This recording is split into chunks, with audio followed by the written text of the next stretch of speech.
In this video, I'll be showing you how to use the cables.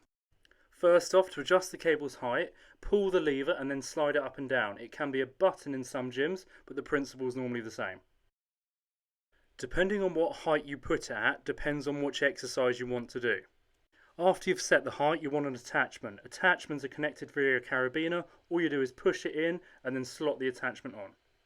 So to give you an example, I'll do a tricep push down with the ropes. So first of all, attach the ropes. After you've done that, choose a weight by taking the pin out and choosing the weight you want to use. And then carry on with your exercise. Another easy example, if you want to work your biceps, we'd bring it to the lowest position, once again using the ropes, and you can turn it into a bicep curl. Or, one more example, if you bring the cables to about waist height, holding the attachment, rotate away from it, and there you can work your abs. And that is a basic introduction of how to use the cables.